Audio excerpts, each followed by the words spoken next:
సర్పంచ్ గారికి, గ్రామ సెక్రటరీ గారికి, అదేవిధంగా కొత్త వార్డు నంబర్లకు, ప్రధానోపాధ్యాయులు గారు, అదేవిధంగా ఇతర సిబ్బందికి, వేదికను అలంకరించిన వాళ్ళకు, ప్రేక్షకులకు ప్రతి ఒక్కరికి గణతంత్ర దినోత్సవ శుభాకాంక్షలు తెలియజేస్తున్నాను.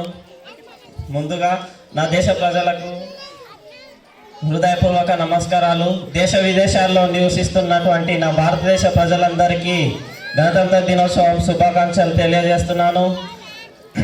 గణతంత్ర దినోత్సవం అంటే ఏమిటంటే 1935కు బదులుగా 1950 జనవరి 26న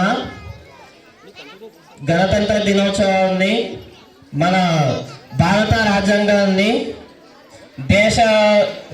దేశం కొరకై మార్చడాన్ని దాన్నే గణతంత్ర దినోత్సవం అని అంటారు. రిపబ్లిక్ డేగా అదే రోజున రిపబ్లిక్ డేగా జరుపుకుంటాము. రెండు దశాబ్దాల పాటుగా సుదీర్ఘ పోరాట కాలం తర్వాత మన భారతమాతకు సంపూర్ణ స్వాతంత్రం లభించింది. అయితే సంపూర్ణ స్వాతంత్రం లభించినప్పటికీ 1947 ఆగస్టు 15న మన భారతమాతకు సంపూర్ణంగా గణతంత్రం లభించింది. కావున ప్రతి సంవత్సరం గణతంత్ర దినోత్సవాన్ని జనవరి 26న జరుపుకుంటాము. అదేవిధంగా చాచా నెహ్రూ గారు రావి నది ఒడ్డున మన త్రివర్ణ పతాకాన్ని ఎగురవేసి బ్రిటిష్ వారికి గట్టిగా సమాధానం ఇచ్చారు. అదేవిధంగా ఈ ఉపన్యాసాన్ని నా చిన్న పాట ద్వారా ముగించాలనుకుంటున్నాను. రివ్వు రివ్వున సాగిపోయే రంగు రంగుల జెండా మన 3 రంగుల జెండా. రివ్వు రివ్వున సాగిపోయే రంగు రంగుల జెండా మన 3 రంగుల జెండా. రండి ఓ బాలలార బండి బయలుదేర ఇక జెండా ఎగురవేయ. రండి ఓ బాలలార బండి బయలుదేర ఇక జెండా ఎగురవేయ. కాషాయపు రంగురా త్యాగానికి గుర్తురా, కాషాయపు రంగురా త్యాగానికి గుర్తురా. తెల్లని రంగురా శాంతమునకు గుర్తురా, తెల్లని రంగురా శాంతమునకు గుర్తురా. రండి ఓ బాలలార బండి బయలుదేర ఇక జెండా ఎగురవేయ. రండి ఓ బాలలార బండి బయలుదేర ఇక జెండా ఎగురవేయ.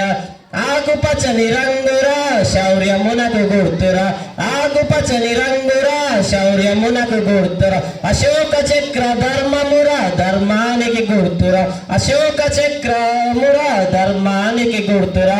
రండి ఓ బాలలార బండి బయలుదేర ఇక జెండా ఎగురవేయ. రండి ఓ బాలలార బండి బయలుదేర మన జెండా ఎగురవేయ. చివరగా ఆటపోటీ నిర్వహించారు కాబట్టి గెలిచిన వాళ్ళందరికీ శుభాకాంక్షలు. అదేవిధంగా ఓడిపోయిన వాళ్ళు ఎలాంటి నిరాశ చెందొద్దు. గెలిచిన వాళ్ళకంటే మీరు ఓడిపోయిన వాళ్ళే ఎక్కువ. ఎందుకంటే గెలిచిన వాళ్ళు ఈ సంవత్సరం గెలిచినాం, మన సంవత్సరం గెలుచుకోవడమో లేదో అని ఆలోచనతో ఉంటారు. కానీ మీరు ఓడిపోయిన వాళ్ళు ఈసారి నెక్స్ట్ సారి 2 గెలుచుకోవాలనే ఆకాంక్షతో ఉంటారు. కాబట్టి అందరికీ శుభాకాంక్షలు. అదేవిధంగా నిన్న ముగ్గు పోటీ కూడా నిర్వహించారు. అందరికి పార్టిసిపేట్ చేసిన వాళ్ళందరూ ఎవరు కూడా నిరాశ చెందొద్దని, గెలిచిన వాళ్ళని అందరూ ఆనందంగా ఉండాలని. అదేవిధంగా ఈ పాఠశాలని గత కొన్ని సంవత్సరాల నుంచి చూసుకుంటే కూడా చాలా అభివృద్ధి జరిగింది.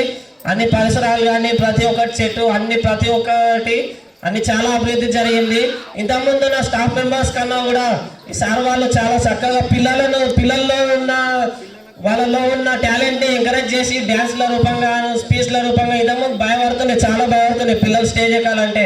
వాళ్ళు ఉన్న స్టేజ్ ఫియర్ ఓడగొట్టి కానీ డ్యాన్సులు చేపించడం కానీ ప్రతి ఒక్క రంగంలోనూ, ప్రతి ఒక్క క్రీడా రంగంలో, ప్రతి ఒక్క రంగంలోనూ ఈ ఉపాధ్యాయులు పిల్లలని చాలా చక్కగా ఎంకరేజ్ చేస్తున్నారు.